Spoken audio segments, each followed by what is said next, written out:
আবেগ দুয়া পানি খাও। পানি পরে খান, আগে কাহিনী শুনেন। সকাল থেকে বোরিং সময় পার করার পর বিকালবেলা শুয়ে শুয়ে রিলস দেখতেছিলাম। হঠাৎ রাজুর কল দিয়েই রাজু বলল নিচে নামতে, আবার পই পই করে বলে দিল যেন পাঞ্জাবি পরে বের হই।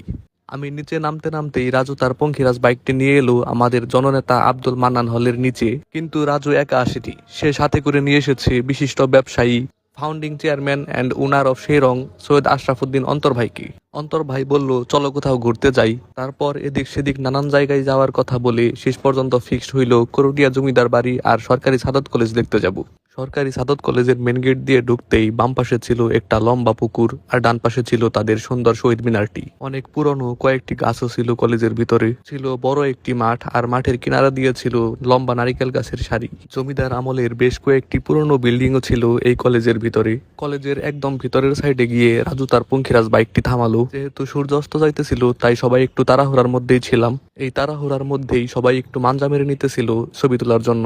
রাজু ছবি তোলার জন্য পোজ নিতেছিল, কিন্তু আমি করতেছিলাম ভিডিও। তারপর রাজু আর অন্তর ভাইকে বেশ কয়েকটি সুন্দর করে ছবি তুলে দিলাম। রাজু অবশ্য আমার ছবি তুলে দিয়েছিল, কিন্তু সবগুলোই ডিলিট করতে হয়েছে, একটা ছবিও রাখতে পারি নাই।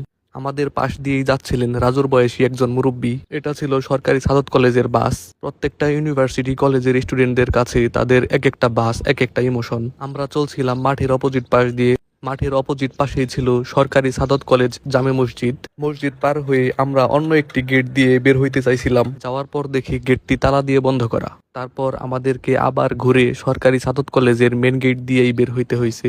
সরকারি সাদত কলেজ থেকে বের হয়ে এবার আমাদের উদ্দেশ্য ছিল করটিয়ার জমিদার বাড়ি দেখা। করটিয়া বাজারে যাইতে পুরনো এই বৃষ্টি পার হইতে হয়। করটিয়া বাজার থেকে কিছু দূর সামনে যেতেই এই সুন্দর মসজিদটি চোখে পড়ে। সুন্দর এই মসজিদটিও হয়তো জমিদার আমলে নির্মিত কোনো একটি মসজিদ, সেই জন্যই সম্ভবত মসজিদটিতে প্রচুর পরিমাণে কারুকার্য করা ছিল। মসজিদ থেকে কিছু দূর সামনে যেতেই আমরা পৌঁছে গেলাম করটিয়ার একটি জমিদার বাড়িতে।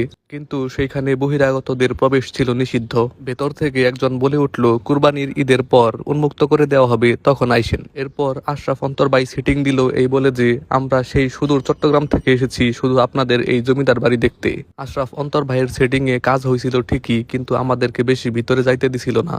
বেশি ভিতরে না যাওয়ার শর্তে আমাদেরকে ভিতরে প্রবেশ করতে দিছিল। এরপর আমাদেরকে দূর থেকেই ভালোবাসতে হয়েছে করটিয়ার এই জমিদার বাড়িকে। করটিয়ার এই জমিদার বাড়িকে ভালোবেসে সবাই কয়েকটা ছবি তুলে নিল। তারপর আশরাফ অন্তর ভাই ডিমান্ড করলো তোমরা ছবি তুলো, এরপর আমাকে একটা ভিডিও করে দিও। অন্তর ভাই সিনিয়র মানুষ, আবার আমাদের ক্যাম্পাসের একজন সফল উদ্যোক্তা, তার কথা না রাখলে কেমন দেখায়। দিলাম ভিডিও করে। ছবি তোলা ভিডিও করা শেষ করে আমরা বের হয়ে এলাম করটিয়ার এই জমিদার বাড়ি থেকে। ঘোরাঘুরি শেষ, এইবার খাবার দাবার খোঁজার পালা। খাবার দাবার খুঁজতে